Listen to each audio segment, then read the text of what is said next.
कि Samford hospital private limited through its director. अरे आपका क्लाइंट है, आप ट्रांसपेरेंसी से नाम काहे नहीं लिखे इसमें? कौन है सैमफोर्ड का डायरेक्टर? मैं भी of the said hospital ₹2 crore. वाह, सोचने वाली बात है। एक लड़की, एक युवा को 3.5 करोड़ रुपया एक दिन का नुकसान हो गया, आपका मांग रहे हैं मुझसे, क्या केस कर देंगे? आपका कमाई कितना है जी एक दिन का? अरबों रुपया छापते हैं क्या? इनकम टैक्स कितना भरते हैं आप जो एक दिन में 3.5 करोड़ का नुकसान हो गया आपका? ये मुझसे मांगा गया 15 दिन के अंदर। केस को हटा दो, तुम पीछे हटो, लड़की हट नहीं रही है, तो अब ये दिखा रहे हैं। खूंटी वाला वो बिरसा हॉस्पिटल आपको पैसा नहीं पहुंचाता है, जिसको रातों रात सील कर दिया गया, और सैमफोर्ड अभी तक चल रहा है। क्या मर गया? एक ही बेटा था उनका। एक बोलता है मैं 40 लाख रुपया दिया और अपनी माँ को नहीं बचा पाया। सब इंश्योरेंस का खेला है। राज हॉस्पिटल में जो मामला आया ना सर, मैं भी इसका पूछताछ की। राज हॉस्पिटल के परिजन से मेरी बात हुई थी।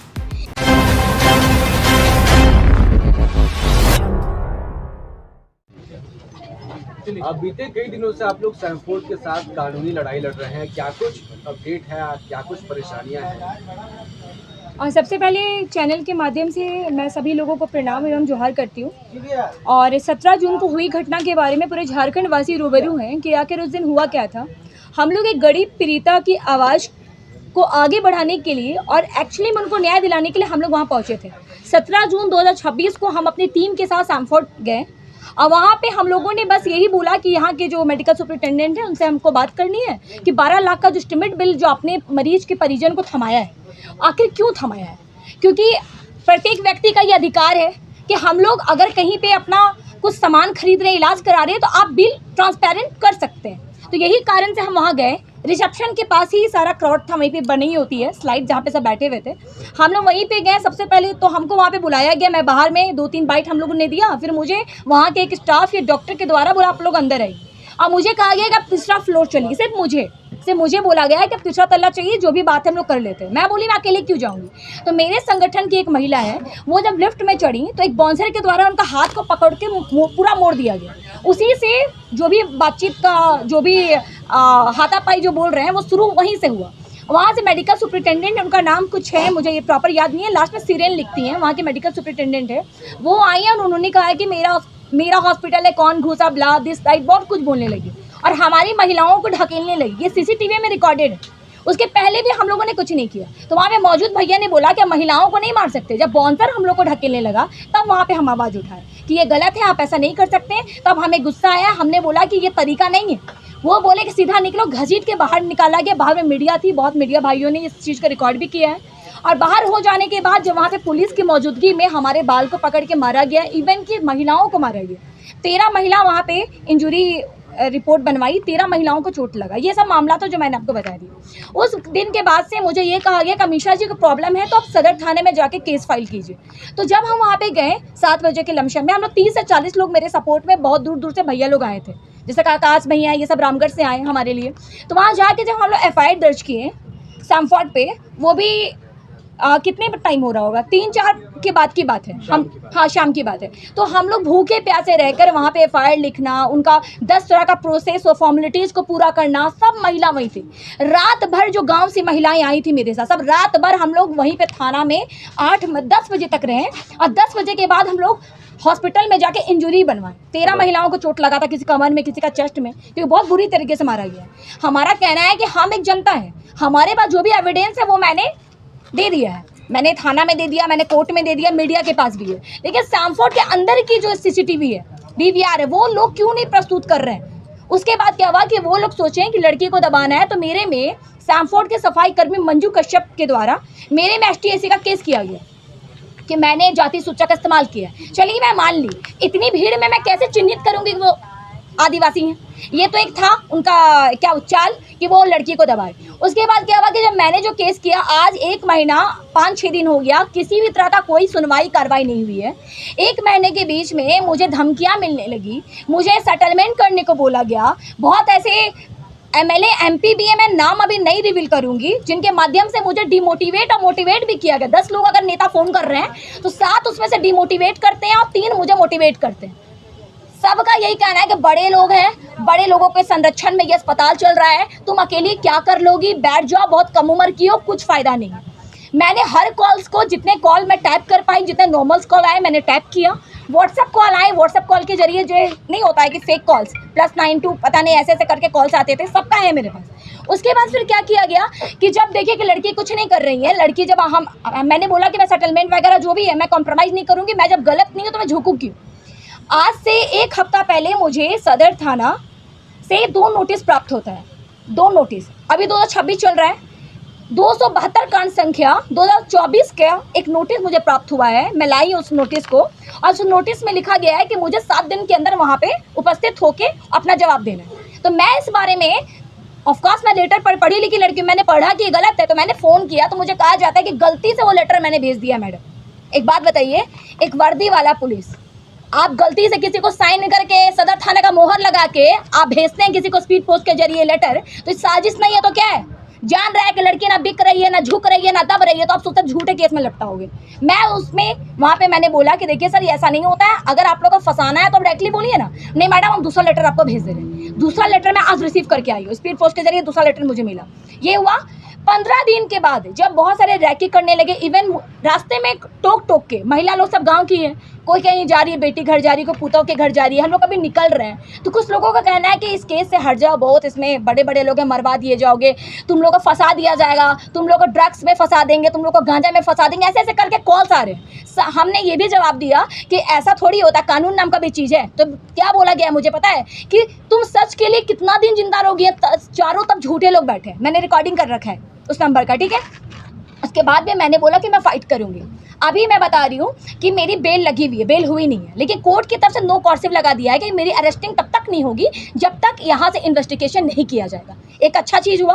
उसके बाद ये लोग क्या किए, देखिए कि लड़की को नहीं हो रहा, तो वो मुझे मानहानि का केस के लिए, कोई बीबी राय है, एडवोकेट लीगल कंसल्टेंट है, ये रातू का है, ये सैमफोर्ड की तरफ से मुझे एक लीगल नोटिस भेजते हैं। 3.5 करोड़ रुपया ये मुझसे मांग रहे हैं। क्यों मांग रहे हैं? क्योंकि मैं तो झुकी नहीं। तो आप सोच रहे हैं लड़की को परेशान करने का ही नया तरीका है। तो ये लेटर है सर, इसको भी आप लोग जरूर दिखाइएगा। इस लेटर में एक चीज़ है जो मैं आपको बताना चाहती हूँ। उन्होंने लिखा है, Mrs Amisha Prasad, founder and director Sampoorna Shankar Mucham foundation, district Ramgarh, Jharkhand 825316। ये मेरा डिटेल हुआ, ठीक है। उनका क्लाइंट डिटेल क्या है वो सुनिएगा। Samford hospital private limited through its director, यही है पॉइंट कि Samford hospital private limited through its director. अरे आपका क्लाइंट है, आप ट्रांसपेरेंसी से नाम काहे नहीं लिखे इसमें? कौन है सैमफोर्ड का डायरेक्टर? मैं भी जानना चाहती हूँ, मेरे साथ तमाम जनता जानना चाहती है। वहाँ पे इतने लोग जा रहे हैं, इतने अच्छे इलाज होते हैं, तो हम लोग भी तो चाहते हैं डायरेक्टर कौन है जाने। तो यहाँ लिख दिया through its director, registered office near Kokar Chowk, old HB road, बस यही लिखा हुआ है। ये पहला हुआ इनका जो डिमेरिट है। उसके बाद इन्होंने क्या लिखा, मैं 3 पॉइंट्स आपको बता रही हूँ कि मैंने क्या क्या डैमेजेस किया है, सुनिएगा।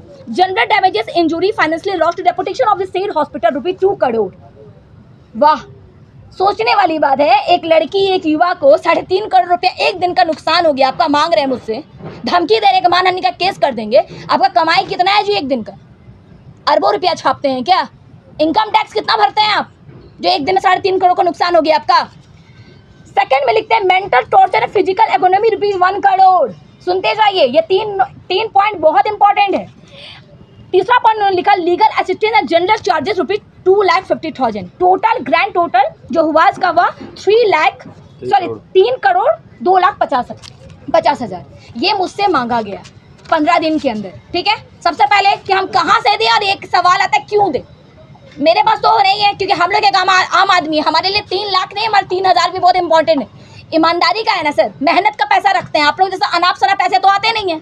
तो आप सोच रहे हैं कि लड़के को रैकी करवा रहे हैं, लड़के को धमकी दे रहे हैं कि तुम केस को हटा दो, तुम पीछे हटो, लड़की हट नहीं रही है, तो अब ये दिखा रहे हैं। कोई बात नहीं, फिर भी फाइट करेंगे। देखिए सर, आपके चैनल के माध्यम से मैं बोलना चाहूँगी कि अभी एक्चुअली में जो झारखंड में चल रहा है स्वास्थ्य को लेकर, एक सबसे बड़ा जो होता है शिक्षा और स्वास्थ्य, ये दोनों में पूरा भ्रष्ट पड़ा हुआ है पूरा सिस्टम। अगर मान लीजिए कि आज हम स्वस्थ ही नहीं रहेंगे तो हम कैसे पढ़ाई करेंगे, कैसे नौकरी करेंगे, कैसे आप लोग मीडिया भाई लोग कहीं जाके किसी का बाइट ले सकते हैं? खांसी हो गया, सर्दी हो गया, अटैक आ गया, कहाँ जाएंगे आप? सरकारी में जाते हैं कोई सुनता नहीं है, प्राइवेट में जाते हैं पैसा का भरमार लगा रहता है। क्या करें, डायरेक्ट शमशान घाट पहुंच जाना चाहिए ना सर हम लोग को। फाइनेंशियली एक्सप्लोटेशन का खेल हो रहा है यहाँ पे, फाइनेंशियली एक्सप्लोटेशन का पूरा। इंश्योरेंस के नाम पे ये लोग क्या कर रहे हैं कि ये लोग इंश्योरेंस के नाम पे आर्थिक शोषण कर रहे हैं जनता के साथ। और जनता जब इसकी आवाज़ उठाती है तो उस पर 10 गो मुकदमे डाल दिए जाते हैं, मारने के धमकियां दिया जाता है। लेकिन याद रखिए, मैं झुकने वालों में से नहीं हूँ। मरना पसंद करूंगी, फांसी के फंदे में लटकना पसंद करूंगी, लेकिन मैं बिकूंगी नहीं, झुकूंगी नहीं। मेरे हौसले वो लोग दबा नहीं सकते, ये चीज़ है। और मैं आज फाइट कर रही हूँ, मैं अंतिम तक फाइट करूंगी। जो केस हुआ है फर्जी, वो आखिरी में उनको ये डिफेंड करना पड़ेगा कि वो गलत थे और हम लोग का मुद्दा जो था वो एक्चुअली में सही मुद्दे पे गए थे। ये हमारा एक हो गया जो आपको मैंने बता दिया, 3.5 करोड़ रुपया का वो लोग मुझ पे भेजे। और मैंने इस लेटर को रिसीव किया 7 तारीख को मैंने लेटर को रिसीव किया। जैसे आए मैं लेटर को रिसीव की और मेल के जरिए उनको जवाब मैंने दे दिया। लेकिन ये बात दरअसल ये आता है कि 3.5 करोड़ रुपया अगर मैं नहीं देती हूँ तो मेरे पे वो लोग वो मानहानि का मुकदमा दर्ज करेंगे। करिए ना, निष्पक्ष जांच होगा ना। कानून नाम का चीज़ है कि नहीं? मैं संवैधानिक अधिकार रखने वाली एक लड़की हूँ, मैं संविधान को मानने वाली लड़की हूँ और मैं कानून के चलते, कानून एक होता है ना सर कि आप झूठे फर्जी केसेस कर रहे हैं, एक लड़की हूँ, एग्जाम से होते हैं, वो सब करते हुए मैं कोर्ट रेगुलर दौड़ रही हूँ 10 दिनों से। मैं झुकी नहीं, अपना तेल जला के जितना भी है मेरा औकात है ना, उसमें से मिलकर हम लोग सभी भाइयों के, जितने भी संगठन के कार्यकर्ता, सभी लोगों के मिल के, सभी लोगों के सपोर्ट से अभी हम लोग अपना आना जाना कर रहे हैं। लेकिन बात यहाँ ये है कि ये सब एक ब्लैकमेल नहीं है तो क्या है? ब्लैकमेलिंग का जरिया है कि मैं नहीं झुक रही हूँ, केस नहीं हटा रही हूँ। उसके बाद मेरे पे झूठा नोटिस भेजा गया, उसका भी मैंने लेटर लाई। इसको भी आप लोग विजिबल कीजिएगा कि 272 कंसेंट का नोटिस मुझे क्यों भेजेंगे लोग। इस केस को मैंने जब ऑनलाइन चेक करवाया तो पता चला किसी अभिमन्यु सिंह के नाम से केस रजिस्टर्ड है और इन्होंने मेडिकल में शायद केस किया था। ये है 272 कंसेंट के 224 का केस। इसको भी आप लोग चाहें तो उसको ले सकते हैं। ये है। और इसी तरह 2 नोटिस उन्होंने भेजा है जिसमें उनका अकाउंट संख्या गलत लिखा हुआ था। नहीं, वो साजिश के जरिए मुझे फंसाने का एक तरकीब था जिसमें मैं फंसी नहीं। डराना चाह रहे हैं वो लोग, सोच रहे हैं कि मारने का धमकी दे रहे हैं तो कुछ हो नहीं रहा है। तो अब ये सब एक नया मारने की भी धमकी आई आपको? जी सर, पूरा। मैं उसके प्रूफ्स हैं आपके पास? कमेंट्स बहुत सारे हैं सर, बाकी मैं कमेंट्स आपको दिखा रही हूँ। देखिए इसमें जूम कीजिएगा, साहिल आदम करे कोई कमेंट किया है, उसमें देखिए लिखा हुआ है यू डाई। आप इसको जूम करके देख सकते हैं।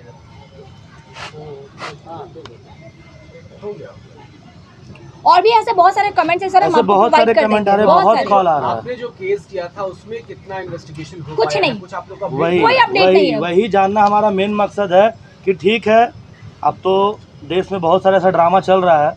भरत तिवारी को भी बिहार में मार दिया गया, सच का आवाज़ उठाने वालों को। तो आप मतलब क्या चाहते हैं? कानून क्या चाहता है कि सच का कोई आवाज़ नहीं उठाए, उसको डरा। अगर आपके पास पावर है तो झूठा केस सिर्फ फंसाया जा सकता है कि सच केस में किसी को जगह भी दिया जाए। मतलब जो सच का लड़ाई लड़ा है उसको भी कोई जगह मिलेगा कि सिर्फ आपके पास वही पावर है कि झूठा केस में उसको फंसा दो। सिर्फ फंसाने का काम किया जा रहा है इसको, कि आपके पास कोई भी कानून। आपने अभी तक CCTV फुटेज क्यों नहीं लिया? आपने हमें नोटिस भेजा है 7 दिनों के अंदर मिलने के लिए, आपने उन्हें कितना बार नोटिस भेजा? और जब हम लोग 10-11 बजे तक वहाँ पे सब कोई खड़े थे तब तक तो कोई नहीं आया था सैमफोर्ड का। तो हमारे से पहले उनका FIR रजिस्टर कैसे हो गया? और आप लोगों के द्वारा कितने बार उन लोगों को बुलाया गया है, उसको भी तो हम लोग से साझा कीजिए। हमारे साथ नहीं कीजिएगा, मीडिया बंधुओं के साथ कीजिए। और अभी तक सैमफोर्ड का हम लोग बार बार मांग किए, पिछला PC में भी हम लोग मांग किए थे कि सैमफोर्ड का अभी तक CCTV फुटेज क्यों नहीं साझा किया गया। अगर आप सच है, हमने 2 करोड़ का लॉस किया आपके हॉस्पिटल में, 3 करोड़, इन लोगों के द्वारा 2 करोड़ का, क्योंकि उस समय तक मैं पहुंचा नहीं था। हमें जब मालूम चला कि हमारी बहन के साथ मारपीट किया गया है, हमारी गांव के साथ महिलाओं के साथ मारपीट किया गया, तब हम लोग बाद में आए। तो जब इन्होंने 2 करोड़ का तोड़फोड़ किया, 2 करोड़ का क्या तोड़फोड़ हुआ है? 3 करोड़। 1 करोड़ तो कुछ और है ना वो, मतलब उन लोगों को ठेस पहुंचा अंदर से, उसका 1 करोड़ है। तो 2 करोड़ का तोड़फोड़ किया गया, तो मतलब ऐसा क्या तोड़ दिया? 2 करोड़ का हीरा लगा कर रखे थे आप लोग गेट के बाहर, आप लोग तो घुसते के साथ बाउंसर के द्वारा ढकेल के भगा दिए। तो क्या टूट गया? आप साझा करिएगा ना जी, किस केवल आपको मतलब वकालत के द्वारा आप सिर्फ लीगल नोटिस भेजने का आप काम करिएगा कि कुछ शो भी कीजिएगा, कुछ पिक्चर भी भेजे थे साथ में कि क्या टूटा। और ऐसा नहीं, सब कुछ रिकॉर्डिंग में है, आप लोगों ने चलाया भी है, पास्ट में बहुत कुछ डिलीट भी हुआ है, लेकिन आप लोगों ने चलाया, हमारे पास भी है। एक 2 गमला के सिवा कुछ नहीं टूटा है। गमला का कॉस्ट कितना आता है? 70 से 100 रुपया। नहीं होगा तो हम लोग खरीद के दे देंगे। और वो टूटा भी नहीं है, फाइबर का था, टूटा नहीं है। उसको सिर्फ मतलब क्षतिग्रस्त किया गया क्योंकि अब इसके सर में चोट था, इनके हाथ में, इनके अलग चोट था, उनके हाथ में चोट था। मतलब कोई मार खा के अपना गुस्सा भी जाहिर नहीं कर सकता है। मतलब आम जनता किस लिए बनाए? सिर्फ मार खाओ, तुम लोग लात खाओ, हम लोग रुपया लेंगे। और आखिरकार परिजन का मृत्यु हो गया। मैं स्वास्थ्य मंत्री इरफान अंसारी और हेमंत सरकार से ये पूछना चाहता हूँ कि सैमफोर्ड को संज्ञान में अभी तक क्यों नहीं लिया गया है? क्या राज हॉस्पिटल आपको पैसा नहीं पहुँचाता है, या फिर खूंटी वाला वो बिरसा हॉस्पिटल आपको पैसा नहीं पहुँचाता है, जिसको रातों रात सील कर दिया गया और सैमफोर्ड अभी तक चल रहा है?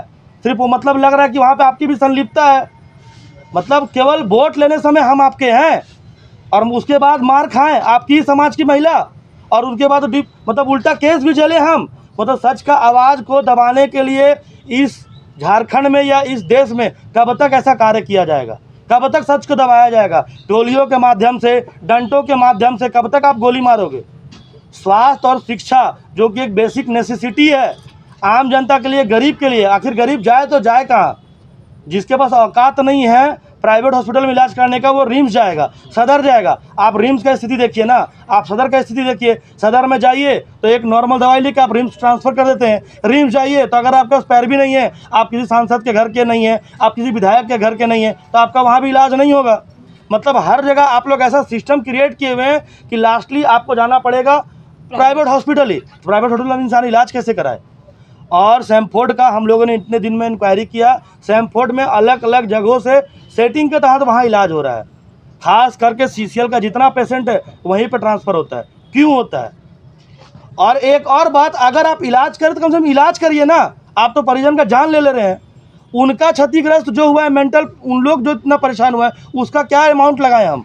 जो परिजन थी, जो महिला थी, वो मर गए, उनके हस्बैंड को आप लोगों ने मारा, उनकी बहू को आप लोगों ने मारा। इन लोग कितना मेंटली प्रेशर हुए 1 महीना में। आप सब भी सोच सकते हैं, एक आम आदमी है कि घर में किसी का डेथ हो जाता है, वो भी घर के गार्जियन का। 55 साल की थी, बहुत बूढ़ी नहीं थी, 70-80 साल की रहती तो बोला भी जाता कि वो मर